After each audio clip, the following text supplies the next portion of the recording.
नमस्कार मित्रों। यार मोदी जी भी कमाल करते हैं। पहले से ही बरनौल की इतनी कमी थी, इतने लोगों को जलन हुई थी चंद्रयान की सफलता से, और अब आदित्य भी लॉन्च कर दिया। अरे क्या ज़रूरत थी इतनी जल्दी जल्दी सारे मिशन लॉन्च करने की। अब क्या होगा उन लोगों का जो मानसिक गुलामी से इतने ग्रस्त हैं।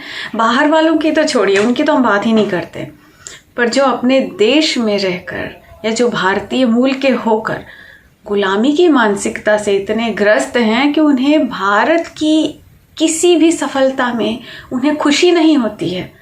हाँ, कोई फेलियर हो जाए उस पर वो बड़ा उछल कूद करेंगे, क्योंकि उन्हें गोरों के तलवे चाटने की आदत पड़ी हुई है। ऐसे लोगों का क्या होगा अब? बात तो ये है कि India is leading in space also, और अब सबको इसी से प्रॉब्लम है। सबको मतलब सबको, हाँ।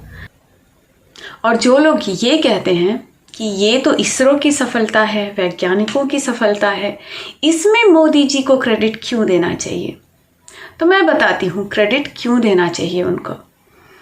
ये इसरो पहले भी काम करता था और ये वैज्ञानिक पहले भी इतने ही मेहनती थे, आज भी हैं। उनको क्रेडिट तो मिलता है, डेफिनेटली मिलता है, लेकिन उनको काम करने के लिए जो सपोर्ट है ना, वो मोदी जी ने दिया है। जैसे घर का मुखिया जब आपके पीछे खड़ा हो, आपको ये कहे कि ठीक है बेटा, आपको जो करना है आप करो, हम आपके साथ हैं, तो जो सपोर्ट आपको मिलता है ना, बिल्कुल उसी तरह का सपोर्ट तब मिलता है इन साइंटिस्ट्स को, इन इंजीनियर्स को, जब देश का प्रधानमंत्री उनके साथ खड़ा होता है और उन्हें कहता है कि आपको जिस भी चीज़ की ज़रूरत है आप बताइए, फंड्स हम अरेंज करेंगे, आप बस काम कीजिए। ये एक बहुत बड़ा समर्थन होता है, बहुत बड़ी ताकत होती है। और इसको समझना है ना और डिटेल में, तो 2 लाइनें ये मोदी जी से सुनिए और उनके हाव भाव पर ध्यान दीजिए। किस तरह उनका गला रूंधा हुआ है उसे देखिए, समझिए।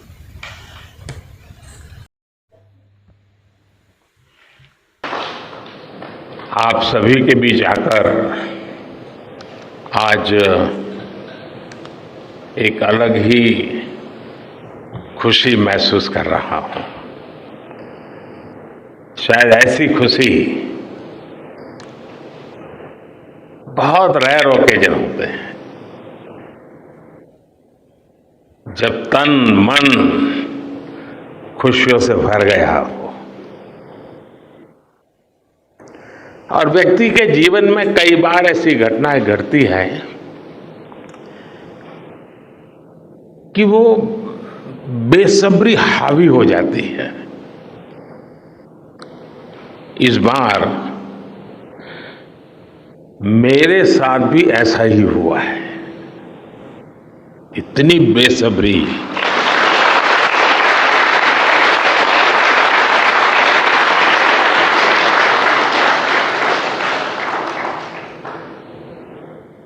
मैं साउथ अफ्रीका में था, फिर ग्रीस का कार्यक्रम था तो वहां चला गया, लेकिन मेरा मन पूरी तरह आपके साथ ही लगा हुआ था।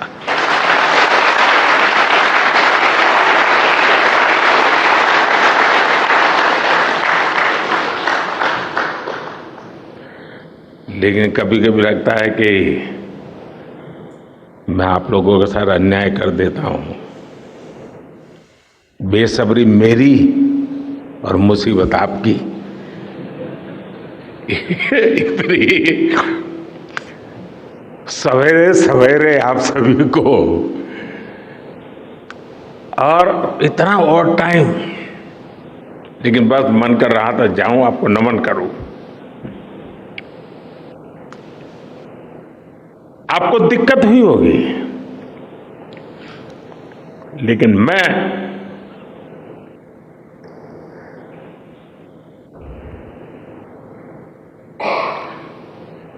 भारत में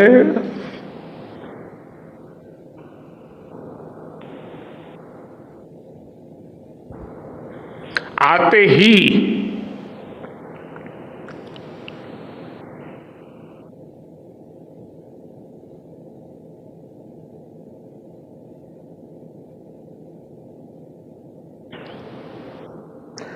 जल्द से जल्द आपके दर्शन करना चाहता था।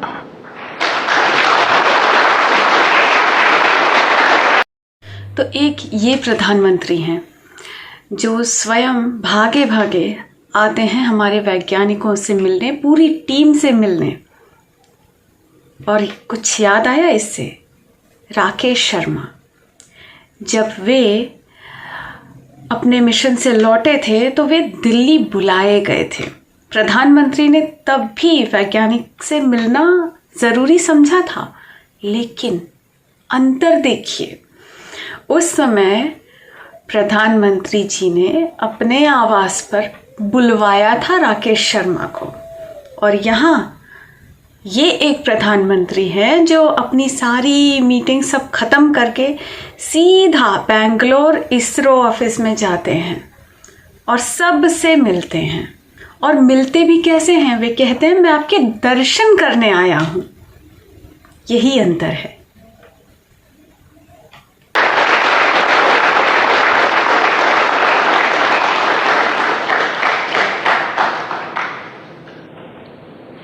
आप सबको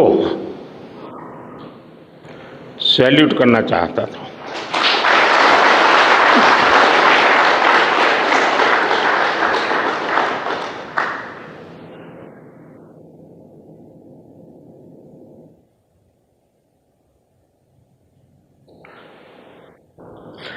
सैल्यूट आपके परिश्रम को, सैल्यूट आपके धैर्य को, सैल्यूट आपकी लगन को, सैल्यूट आपकी जीवटता को, सैल्यूट आपके जज्बे को। आप देश को जिस ऊंचाई पर लेकर गए हैं, ये कोई साधारण सफलता नहीं है। ये अनंत अंतरिक्ष में भारत के वैज्ञानिक सामर्थ्य का शंखनाद है।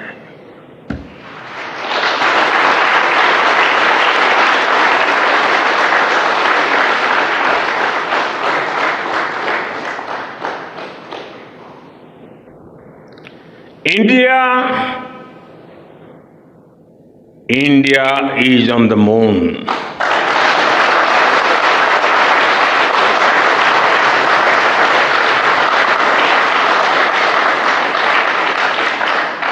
We have our national pride placed on the moon.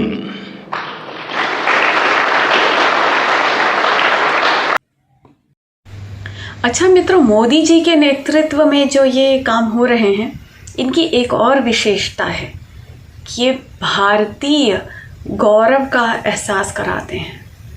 कैसे? जैसे कि सूर्य मिशन का नाम है मिशन आदित्य। इसका नाम पहले था 2008 में इसका नाम था मिशन लियो, जिसे बदलकर अब मिशन आदित्य रखा गया है। ये हो गया एक। दूसरा एग्जाम्पल, शिव शक्ति पॉइंट और तिरंगा पॉइंट।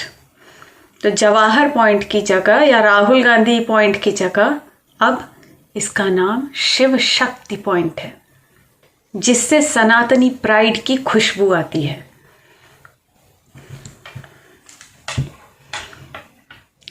और अब ये आग में घी डालने का काम करती है उन सो कॉल्ड तथाकथित लिबरल गैंग जो है उसके लिए, क्योंकि उससे तो हजम ही नहीं होगा। रही सही कसर पूरी कर दी एस सोमनाथ ने, इसरो चीफ एस सोमनाथ। उन्होंने क्लियरली ये मैसेज दिया कि विज्ञान और सनातन धर्म दोनों साथ साथ चलते हैं। सनातन धर्म ही उत्पन्न करता है विज्ञान को, और विज्ञान को समझने के लिए, इसमें आगे बढ़ने के लिए धर्म को समझना ज़रूरी होता है। वे धर्म से प्रेरणा लेते हैं, वेदों से प्रेरणा लेते हैं। इतना क्लियर मैसेज दिया उन्होंने। आप सोचिए, ये लोग मॉडर्न बनने के चक्कर में अपना धर्म, अपनी संस्कृति सब कुछ परित्याग कर चुके हैं, और अब कोई उठ के ये कह दे कि अरे हम तो मॉडर्न इसलिए हैं क्योंकि हम अपने धर्म का पालन करते हैं, क्योंकि हम वेद पढ़ते हैं, तो कैसे पचा पाएंगे ये सब बातें ये बेचारे? ये तो सो कॉल्ड लिबरल है ना। और इसी कड़ी में आगे जुड़ता हुआ एक और नाम है the hate monger, Udhayanidhi Stalin. Udhayanidhi Stalin ने क्लियरली हिंदू मैसेकर का मैसेज दिया है, हिंदू जेनोसाइड का, सनातन धर्म को जड़ से मिटाने का, इरेडिकेट करने का उसने आह्वान किया है।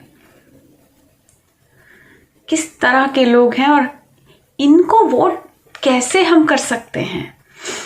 मुझे लगता है, गुस्सा तो बहुत आता है इस बात पर मुझे लगता है कि ये लोग जो इस तरह से बौखला कर जो बेवकूफ़ियां कर रहे हैं ना, ये अपने आप को स्वयं एक्सपोज कर रहे हैं। अब जनता को इनका असली चेहरा दिख रहा है। हमें बस ज़रूरत है इसको और प्रोपेगेट करने की, ताकि हर एक व्यक्ति को इनका असली चेहरा दिखे। And thanks to media, social media, कि आजकल ये चीज़ें एकदम बिजली की तरह फैल जाती हैं।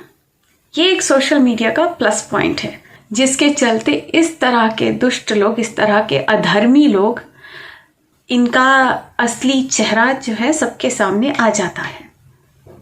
आप सोचिए कि ये व्यक्ति, ये सीएम का बेटा है और ये हिंदू मैसेकर, सनातन मैसेकर की कॉल दे रहा है भारत में बैठकर। ये भारत में बैठकर हिंदू धर्म, सनातन धर्म को इरेडिकेट करने की बात कर रहा है। आप कभी सोच सकते हैं कोई भी सनातनी इस तरह की बात सोच भी सकता है? कभी नहीं। इस तरह की आइडियोलॉजी केवल और केवल एब्राहमिक रिलीजन से आती है, और ये आदमी खुद क्रिश्चियन बना हुआ है।